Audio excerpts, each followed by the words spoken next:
যেমন ধরেন আমাদের আমলিক সরকার থাকতে তখন একটা দুইটা রাজনীতি চলছে, একটা হচ্ছে তারিক প্যানেল, একটা চাষিক প্যানেল, এই ভিতরে মারামারি চলতো, সেগুলো রিসেন্টলি করে এখন ওগুলো বাতিল হয়ে গেছে, যার কারণে ওগুলার কারণে এখন যারা মানে আগে ছাত্রলীগ করছে তাদের উপর অ্যাটাক করা হয়েছে, যারা আগে ভিকটিম ছিল তাদের উপর অ্যাটাক করা হয়েছে এখন এটা। আর এই ক্ষেত্রে আজকের অ্যাটাকের ভিত্তিতে সম্পূর্ণ দায়িত্ব আমি পুলিশের উপরে, কারণ পুলিশ থাকা। লন্ডনে হাসিনা পরিবারের আরও এক সদস্যের বিরুদ্ধে বিনামূল্যে ফ্ল্যাট নেওয়ার অভিযোগ উঠেছে। এবার যুক্তরাজ্য টাইমস পত্রিকা বলছে টিউলিপের বোন আজমিনাকে ফ্ল্যাটটি দেন শেখ হাসিনার ঘনিষ্ঠ এক আইনজীবী।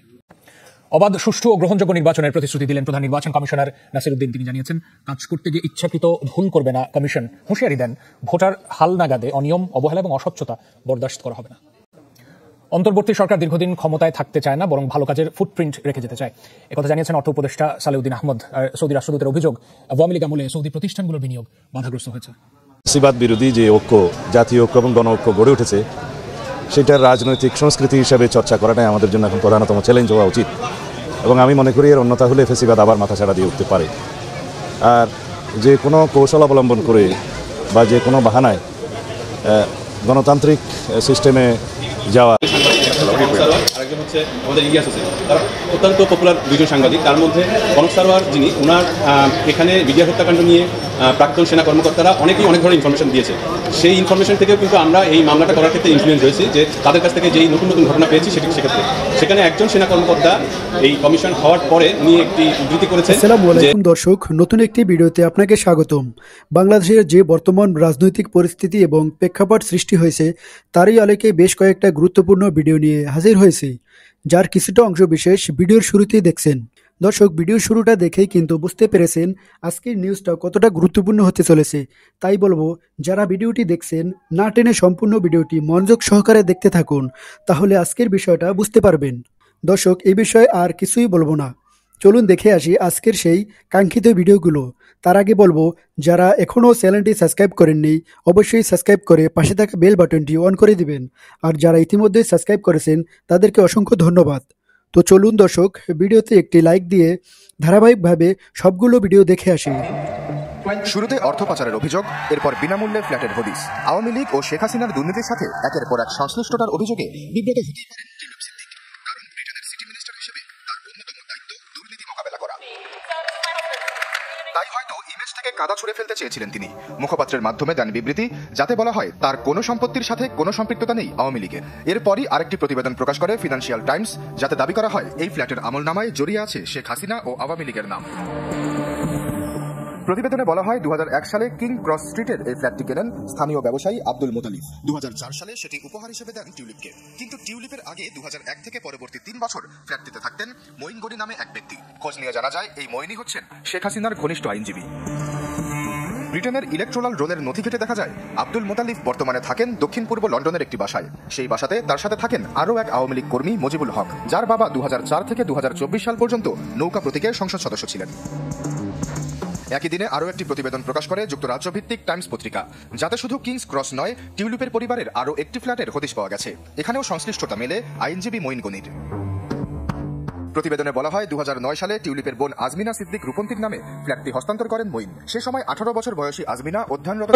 পুলিশ থাকা সত্ত্বেও পুলিশের উপরে যা মারামারি করছে, কেউ বিরেতে, একটা পুলিশ বিরেতে পারে নাই, 2 গাড়ি পুলিশ গেছে, একটা পুলিশও কেউ বিরেতে পারে নাই। ছাত্ররা মারামারি করছে। প্রথমে ওরা ছাত্রলীগের কতগুলো আসছিল পরীক্ষা দিতে, ওদের আজকে প্র্যাকটিক্যাল পরীক্ষা ছিল। তো ওরা যখন পরীক্ষা দিতে আসছে ওদের ধরা হয়েছে নরমাল ছাত্ররা ফার্স্টে ধরছে, কিন্তু পরে বাইরের থেকে আরো ছাত্রলীগদের ধরার জন্য বাইরের থেকে আরো মানুষ আসছে যারা কলেজ ড্রেস পরে ঢুকছে। ওরা কলেজের স্টুডেন্টও না, ওরা কলেজের ড্রেস পরে ঢুকে তারপরে মারামারি করছে। ওরা প্রথমে তো ছাত্রলীগদের মারছিল, ছাত্রলীগদের মারতে মারতে নরমাল ছাত্রদের অনেকগুলি মারছে। এখানে অনেকেই আছে যারা অনেক বেশি আহত হয়ে গেছে, হাত পা ভেঙে গেছে। ওদেরও শুধু মারছে, ওরা ছাত্রলীগের না, ওরা আমাদের ছাত্র। এইভাবে নরমাল সাধারণ ছাত্রদের মতো ছিল, কিন্তু তাদেরও মারা হয়েছে। এখানে বাইরের মানুষও মারছে, ছাত্রলীগের মানুষেরাও মারছে। একা গেছি ওদের সাথে কথা বলতে, তো কথা বলার এক পর্যায়ে ছাত্রদলের সভাপতি মেকিদিন পরিষদ ছাত্রদলের সভাপতি আমার কলার আর বিল ধরছে, কত এখন বাড়িতে এখন উঠে নিয়ে যাবো এখান থেকে। তো কি জন্য অগরে মারছে আর কি, অগরে মারছে সেই জন্য রাইছে। ভাই আমরা রেগুলারের মতো আজকে ক্যাম্পাসে গেছিলাম ব্যবহারিক পরীক্ষা দেওয়ার জন্য। বিগত দিনের যারা ছাত্রলীগ ছিল তারা 8ম সেমিস্টারে, তারা আগে সন্ত্রাস ছিল, সন্ত্রাসবাদ মাদকবাজি করতো, তারা অস্ত্রপাতি নিয়ে কলেজে ঢুকতো। বিগত প্রিন্সিপাল কিছু বলতো না, তাদেরকে প্রিন্সিপালদের সরানো হয়েছে। এখন নতুন প্রিন্সিপাল আসার পরে তারা আজকে সংখ্যাগরিষ্ঠ লোক সবাই আসছে, আসার পরে অস্ত্রপাতি নিয়ে আসছে যাতে আমাদেরকে একদম শেষ করা যায়। যখন হলো জ্ঞান হয়েছে, মানে কলেজে সাউন্ড হইতেছে, তখন তারিফের পোলাপান ওরা হলো 8ম সেমিস্টার যারা ছিল তারা রেফার পরীক্ষা ব্যবহারিক পরীক্ষা দেওয়ার জন্য আসছে। ইন্টারনি শেষ করার পরে একদিন একটা ব্যবহারিক পরীক্ষা, যেমন আজকে আসছে আজকে চলে যাবে পরীক্ষা দিয়ে। তো ওই পরীক্ষা দেওয়ার জন্য আসছে। এখন পোলাপান পুরো সাধারণ স্টুডেন্ট সবাই তো ওদের উপরে ক্ষিপ্ত, তো ক্ষিপ্ত হওয়ার কারণে পরবর্তীতে ওর কম্পিউটার ল্যাবের ভিতরে ঢুকছিল, তো ওইখানে এই ওদেরকে বের করার জন্য বলা হয়েছিল। তখন স্যার টিচার্সরা ছিল, টিচার্সরা পরে হলো বলছে যে ওদের পরীক্ষা চলছে, তোমরা এখন চলে যাও। পরে যে প্লাবন এখানে চলে আসছে, টিচার্সরা ওইখানে ওদের সাথে আরও বিভিন্ন ধরনের কথাবার্তা বলেছিল। তো তারিফের যে প্যানেলগুলো ছিল, তারিফের প্যানেলে যে প্লাবন ছাত্রলীগ করতো, তারা অধিকাংশ কলেজে আমার কলেজের বহিরাগত, মানে আমরা যারা হলো বাইরে থেকে আসছি, তাদের একজনেও ওই কমিটিতে রাখা হতো না, কিন্তু স্থানীয় প্লাবনদের কমিটিতে রাখা হতো। তো এর জন্য মানে স্থানীয় প্লাবনদের থাকবে। পরবর্তীতে এখানে মারপিট হলো, একজন মারপিট হলো, তখন আমরা উপরে গেলাম ওই কম্পিউটার ল্যাবের এখানে যাওয়ার পর দেখি এখানে ওর বাইরেতেছে না। পরে ছাত্ররা, সব ছাত্র, আপনি আমাদের কলেজের সিসি ফুটেজ দেখতে পারবেন, সব ছাত্ররা মিলে তারপরে ওই কলেজের কম্পিউটার ডিপার্টমেন্টের ল্যাবের গেট ভাঙার পর তারপরে এখান থেকে ওই যে দুইজন মনে হয় আসছিল না, তিনজন ছিল, আই এম নট শিওর। তো এই দুইজন না তিনজন ওদের বের করে নিয়ে আসছে। এর মাঝখানে স্যারেরা আমাদের সাথে আপনার চেষ্টা করছে প্লাবনদের থামানোর জন্য, কিন্তু প্লাবনের তো যে দেখতে যে হলো এত অত্যাচার করা হয়েছে, পানিশমেন্ট দেওয়া হয়েছে তাদের জেদের কারণে, পরবর্তী প্লাবন বের করা হয়েছে। তখন বের করার পরে দেখে কি মানে ওইখানে সব কমপ্লিট শেষ হয়ে গেছে, যাদের মারার মানে যাদের প্লাবন যাদের মারতে চাইছিল তাদের মারপিট শেষ হয়ে গেছে। যখন বাইরে আসতেছিল তখন হলো গেট আমাদের খোলা ছিল, পুলিশ আসতেছিল, পুলিশের সাথে কিছু বাইরের স্থানীয় প্লাবনরা ঢুকে গেছে। আমরা একটা সংবাদ পাই মুন্সিগঞ্জ পলিটিক্যাল ইনস্টিটিউট মীর কাদিমে নিষিদ্ধ ঘোষিত ছাত্র সংগঠনের কিছু কর্মী ঢোকাকে কেন্দ্র করে সাধারণ ছাত্রছাত্রী এবং এলাকার জনগণ উত্তেজিত হয়ে পড়ে তাদের নিবারণের জন্য। এই সংবাদপ্রাপ্ত আমরা এই জায়গায় গিয়ে ইনস্টিটিউটে আমরা পরিস্থিতি নিয়ন্ত্রণে আনি। আমাদের কাছে সংবাদ আছে 4-5 জন আহত হসপিটালে ভর্তি আছে। আমাদের কার্যক্রম, অভিযান কার্যক্রম এবং অন্যান্য পরিস্থিতি বর্তমান মুন্সিগঞ্জ পলিটিক্যাল ইনস্টিটিউটে নিষিদ্ধ ঘোষিত ছাত্র সংগঠনে কিছু ছাত্র ঢুকে পড়লে স্থানীয় ছাত্র জনগণ এবং প্রতিষ্ঠানের ছাত্ররা তাদের নিবৃত্ত করার চেষ্টা করার সময় তাদের মধ্যে উত্তেজনার সৃষ্টি হয়। উত্তেজনা সংবাদ পেয়ে আমরা ইনস্টিটিউটে গিয়ে ইনস্টিটিউটের পরিস্থিতি নিয়ন্ত্রণে আনি। আমাদের কাছে সংবাদ আছে 4-5 জন আহত অবস্থায় মুন্সিগঞ্জ সদর হাসপাতালে আছেন। বর্তমান পরিস্থিতি স্বাভাবিক। আমরা অভিযোগের ভিত্তিতে পরবর্তী কার্যক্রম ব্যবস্থা গ্রহণ করব। এই বিষয়টি আমার কাছে আমার বিশেষ অতিথিবৃন্দ, সুষ্ঠু নির্বাচনের পূর্ব শর্ত শুদ্ধ ভোটার তালিকা, আর তাই ভুলভ্রান্তিহীন তালিকা প্রণয়নে নির্বাচন কমিশন ব্যস্ত ভোটার হালনাগাদে। প্রশিক্ষণ কর্মসূচির এই উদ্বোধন আয়োজন তারই অংশবিশেষ, যেখানে অংশ নিচ্ছেন তথ্য সংগ্রহকারী ও সুপারভাইজাররা। আমরা বিভিন্ন সময় ভোটার তালিকার আয়োজনে প্রধান নির্বাচন কমিশনার বলেন, পরিবর্তিত পরিস্থিতিতে গতানুগতিক চিন্তার উপায় নেই, প্রয়োজন মন আর মগজের সংস্কার, আর তাই মানুষের ভোটের অধিকার ফিরিয়ে দিতে প্রতিশ্রুতিবদ্ধ কমিশন।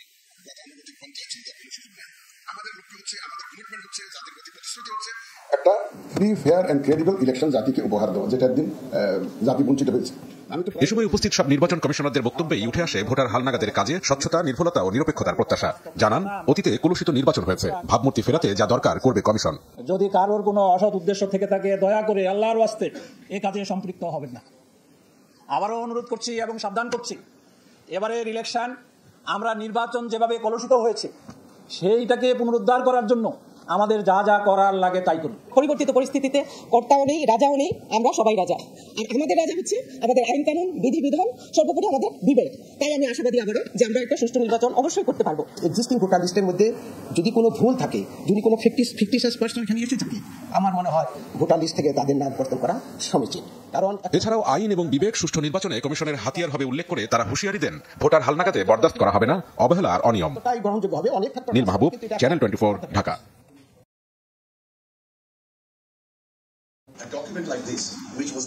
বাংলাদেশ সৌদি আরব সম্পর্ক নিয়ে এই সেমিনারের আয়োজন করে পররাষ্ট্র মন্ত্রণালয়, যেখানে অতীতের চ্যালেঞ্জ ও আগামী সম্ভাবনা নিয়ে মূল প্রবন্ধ উপস্থাপন করেন অর্থনীতিবিদ মাসুর রিয়াজ।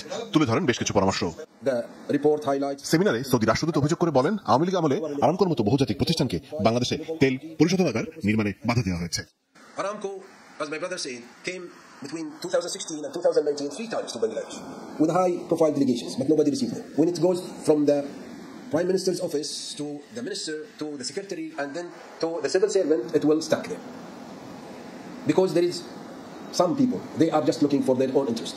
এ সময় প্রধান অতিথির বক্তব্যে অর্থ উপদেষ্টা জানান, অন্তর্বর্তী সরকার দীর্ঘদিন ক্ষমতায় থাকতে চায় না, তবে যাবার আগে ভালো কাজের ফুটপ্রিন্ট রেখে দিতে চায়। আমাদের দেশে স্যামসাংকে এয়ারপোর্ট থেকে তাড়িয়ে দিলেন। So these are the policies that in fact I sometimes because I know that what can the government is sometimes there are a lot of policy.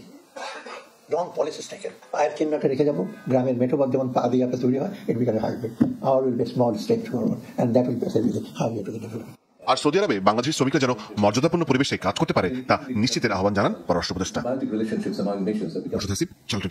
নির্বাচনের বিষয়ে বিলম্ব করার যে কোনো কৌশল জনগণ প্রত্যাখ্যান করবে। সুতরাং যত শিগগির সম্ভব গণতান্ত্রিক প্রক্রিয়ায় রাজনৈতিক সরকার প্রতিষ্ঠার দিকে আমাদের মনোযোগ দেওয়া উচিত। প্রাতিষ্ঠানিক সংস্কার, আইনি সংস্কার এবং মাঠের সংস্কারের জন্য বেশি সময় লাগার কথা না। তো জাতীয় ঐক্যমতের ভিত্তিতে প্রয়োজনীয় সংস্কার কার্যক্রমগুলো এবং নির্বাচনের প্রস্তুতি একই সাথে নিয়ে যত দ্রুত সম্ভব গণতান্ত্রিক প্রক্রিয়ায় যাতে আমরা যেতে পারি সেদিকে মনোযোগ দেওয়ার জন্য আমি অন্তর্বর্তীকালীন সরকারকে আহ্বান জানাবো। ধন্যবাদ। একটি ধারণা, কিন্তু সংশ্লিষ্ট সকল মহল রাজনৈতিক দলসমূহের সাথে আলোচনা করে একটি নির্দিষ্ট রোডম্যাপ দেওয়াই হবে উত্তম কাজ। এমনি ভাষা একটি সময়ের ধারণা দেয়া, এটা আমার মনে হয় না যে সকল পক্ষকে সন্তুষ্ট করতে পারবে, এবং সঠিকভাবে সকল পক্ষের সাথে আলোচনা করে একটি রোডম্যাপ প্রদান করাই হবে ওনার জন্য সবচাইতে জরুরি কাজ। নতুন করে রাজনৈতিক দল হচ্ছে, শোনা যাচ্ছে যে এই মাসেই রাজনৈতিক দল প্রদান করতে পারে, বিএনপি অনেক বড় রাজনৈতিক দল, ছাত্র এবং জনতা সমন্বয় যদি রাজনৈতিক দলটা হবে, এটাকে বিএনপি কি মনে করে? না, গণতান্ত্রিক পরিবেশে এবং বাংলাদেশের এই অবস্থায় নতুন রাজনৈতিক শক্তির যদি উদয় হয় আমরা স্বাগত জানাবো, তবে সেটা যেন কিংস পার্টি টাইপের এবং সরকারি সহযোগিতায় না হয়ে তারা সুষ্ঠু ধারায় রাজনৈতিক প্রক্রিয়ার মধ্যে জন্মগ্রহণ করে, সেটাই ভালো। মাননীয় ভারপ্রাপ্ত চেয়ারপারসন জাতিকে ঐক্যবদ্ধ রাখার জন্য, থাকার জন্য আমাদের সকল প্রয়াস নেওয়ার জন্য নির্দেশনা দিয়েছেন। অন্যথায় ফেসিবাদ বিরোধী শক্তি এবং তাদের দোসররা আশকারা পেতে পারে, সেটা আমরা বুঝতে পেরেছি। ইতিমধ্যে সেরকম বিভিন্ন কর্মকাণ্ড জাতি প্রত্যক্ষ করেছে। আর নির্বাচন তো আমাদের সবসময় প্রস্তুতি থাকে, একটা নির্বাচনমুখী রাজনৈতিক দল হিসেবে আমরা সবসময় নির্বাচনের জন্য প্রস্তুতি রাখি, এবং পরিবেশ পরিস্থিতির মধ্য দিয়ে আমাদের সেই নির্বাচনের প্রস্তুতি প্রতিক্ষণেই আছে। এখনও পর্যন্ত আমরা মনে করি ওনাকে নিয়ে আসার জন্য সম্পূর্ণ পরিবেশ আমরা সৃষ্টি করতে পারিনি, সেজন্য অল্প কিছু সময় লাগবে। অতি অবশ্যই এই মামলাটি করা হয়েছে আমাদের সেলিব্রিটি একটা ইজম প্রকাশ করার জন্য, সাথে সাথে বলেছে ডিজিএফআই থেকে, উনি ডিরেক্টলি বলছে ডিজিএফআই থেকে ইনফ্লুয়েন্স করে আমাদেরকে এই মামলাটা করানো হয়েছে বলছি তো, এবং সাথে সাথে বলছে যে কমিশন হওয়ার পরে বলছে যে এটার প্রয়োজনীয়তা ছিল না। প্রথমেই আমি বলবো, যিনি বলেছেন সঙ্গত কারণে তার নাম আমি প্রকাশ করছি না, তিনি হচ্ছেন যেজন ছিলেন, তিনি হচ্ছে যেদিন বিডিআর বিদ্রোহ হয় ওই দিন তার ট্রুপস নিয়ে তিনি ওই জায়গায় ছিলেন, অর্থাৎ তিনি ফাইটে করার জন্য প্রস্তুত ছিলেন। তিনি স্বীকার করেছেন এই একই প্রোগ্রামে।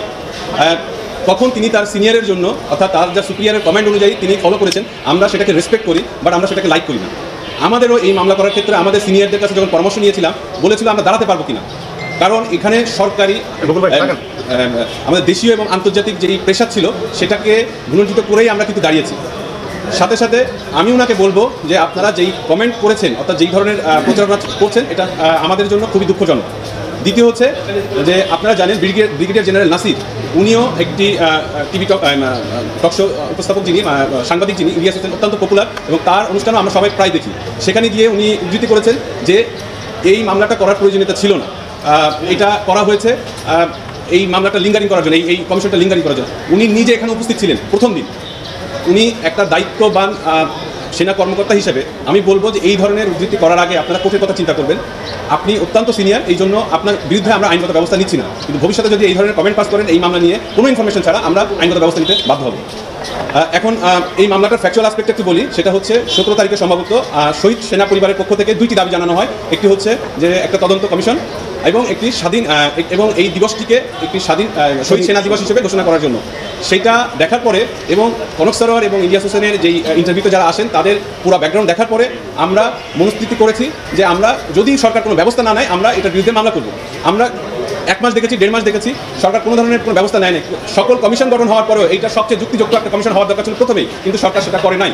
যার ফলশ্রুতিতে আমরা প্রথমে একটি লিগাল নোটিশ পাঠাই, সেই লিগাল নোটিশে তারা কোনো রেসপন্স করে নাই। তারপরে আমরা রিটি ফাইল করি 20/10/2024, অর্থাৎ প্রায় 2 মাস পরে।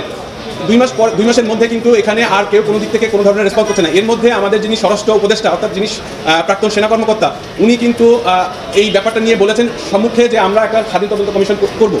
সেই ক্ষেত্রে আমরা মনে করেছিলাম যে উনি করবে, কিন্তু উনি বিডিআরের উনি একজন সেনা কর্মকর্তা হয়েও উনি কিন্তু সেটা করেন না। যার ফলশ্রুতিতে আমরা এই মামলা করতে বাধ্য হয়েছি। এই মামলা করার পরে কোর্ট সরাসরি কিন্তু প্রথমে কোনো ধরনের নির্দেশনা দেন নাই, কারণ এই যে সেন্সিটিভিটি এটা কিন্তু কোর্ট নিজে উপস্থাপন করেছে। সেই জন্য আমাদেরকে একটা রিপ্রেজেন্টেশন দিতে বলা হয়েছিল সরকারকে, যে আপনারা একটা রিপ্রেজেন্টেশন দিয়ে আসেন। উপদেষ্টা মহোদয় যেটা বলেছেন, অর্থাৎ একটা ইনকোয়ারি হবে, সেটা উনি করবেন কি করবেন না, সেটার ভিত্তিতে আমরা একটা রিপ্রেজেন্টেশন দিই। সেই রিপ্রেজেন্টেশনটা নিষ্পত্তি করতে বলা হয়। সেই রিপ্রেজেন্টেশন যখন নিষ্পত্তি করতে বলা হয়, রিপ্রেজেন্টেশনটা ওনারা নিষ্পত্তি করেন। পরবর্তীতে ওনারা একটা প্রজ্ঞাপন জারি করেন যে কমিশন গঠন করা যাচ্ছে না, কারণ এখানে 2টা মামলা পেন্ডিং আছে। যখন এই বিষয়টা আইন মন্ত্রণালয়ে গেল, আইন মন্ত্রণালয়ের উপদেষ্টা জনাব আসিফ নজরুল খুব সঠিকভাবে উনি তার ভেরিফাইড পেজে বলে দিয়েছেন যে আইন মন্ত্রণালয় থেকে 3 তারিখে অর্থাৎ নভেম্বরের 3 তারিখে অলরেডি এটা ভেটিং করে দিয়ে দেওয়া হয়েছে যে কমিশন গঠনের জন্য তাদের কাছে এটা কোনো বাধা নাই। সেক্ষেত্রে আমি বলবো যে স্বরাষ্ট্র উপদেষ্টার কাছে যারা এখন কোশ্চেন করছেন তারা কোশ্চেন করেন যে কেন প্রথম প্রজ্ঞাপন, অর্থাৎ তারা কেন প্রথম প্রজ্ঞাপনটা কমিশন হবে না বললো, এবং পরবর্তীতে তারা বাধ্য হয়ে কেন প্রজ্ঞাপন করলো। এই কমিশনটা আমি বলবো যারা আর্মি অফিসার আছেন, যারা শহীদ পরিবার আছেন, তারা স্বরাষ্ট্র উপদেষ্টাকে কোশ্চেনটা করেন কেন তারা এরকম লিঙ্গারিং করলো। উনি তো নিজেই একজন সেনা কর্মকর্তা, আমাদের আগে ওনার আসা উচিত ছিল যে উনি তো প্রথমেই এই কমিশনটা করবে। কেন এত বাধা, কোথায় বাধা, এই বাধাটা কিসের জন্য রাখছে, এই কোশ্চেনগুলো জানি ওনাকে করা হয়। আমরা কমিশন গঠন হয়েছে, আমরা অত্যন্ত আনন্দিত। তবে আমরা ধন্যবাদ দিতে চাই আমাদের যারা শহীদ হয়েছেন, আমরা ধন্যবাদ দিতে চাই আমাদের যারা এই সমন্বয়ক, যারা এই মামলাটা যখন হয় তারা তাদের নিজেদের দাবি তুলে ধরেছেন এবং সাথে সাথে দেশের জনগণও এটার সাথে এগিয়ে এসেছে। সকল এই কালেকটিভ একটা ইসের ফলে সরকার বাধ্য হয়েছে এটা কমিশনটা করতে। আমরা স্মরণ করতে চাই শহীদদেরকে, যারা আত্মত্যাগ করার ফলে আজকে আমরা দাঁড়াতে পেরেছি একটা কমিশনের জন্য বিডিআর হত্যাকাণ্ডের ব্যাপারে। আমরা আরেকটা আইনগত বিষয় একটু ক্লিয়ার করতে চাই। কয়েকজন বলছেন যে কমিশন হবে না কমিটি হবে। আমরা কিন্তু রিপ্রেজেন্টেশনে ক্লিয়ারলি বলেছি যে ইন্ডিপেন্ডেন্ট ইনকোয়ারি কমিটি অথবা কমিশন, যেটা সরকার মনে করে, অর্থাৎ এটা কিন্তু আমাদের ব্যক্তিগত চয়েস না। তারা প্রথমে বলেছে তারা কমিটি করবে, এটা কিন্তু আদালতের নির্দেশে ছিল, যেটা অলরেডি এই প্রজ্ঞাপনে কিন্তু আসছে যে মানে আদালতের যে নির্দেশনাটা, এটা আমাদের চাওয়া ছিল না। এখন বলতে পারেন যে আমরা ইন্ডিপেন্ডেন্ট ইনকোয়ারি কমিটিটা কোথায় পেলাম? 2018 সালে যখন আন্দোলন চলছিল, অর্থাৎ ছাত্রদের যে আন্দোলন, সেই আন্দোলনে আমি একটি জনস্বার্থে মামলা করেছিলাম। সেই সময় এখন যিনি গুম কমিশনের প্রধান আছেন, অর্থাৎ জাস্টিস মইনুল ইসলাম চৌধুরী, তিনি একটি কমিটি করেছিলেন, ন্যাশনাল ইন্ডিপেন্ডেন্ট ইনকোয়ারি কমিটি। সেই কমিটির করার পরে যে রিপোর্টটা আসছিল সে ব্যাপারে কোনো ধরনের কোশ্চেন ছিল না, যার ফলে আমরা ওখানে দিয়েছিলাম যে ওনার যে এটা ন্যাশনাল ইন্ডিপেন্ডেন্ট ইনকোয়ারি হতে হবে এই বিষয়টা নিয়ে, সেটা হতে পারে কমিটি, সেটা হতে পারে কমিশন। আজকে কোর্টের যে বিষয়বস্তু ছিল, কোর্ট আজকে এইটা প্রজ্ঞাপনটা দেওয়ার পরে আমাদের যে ইন্টারিম অর্ডার ছিল সেটা কমপ্লাই হয়েছে।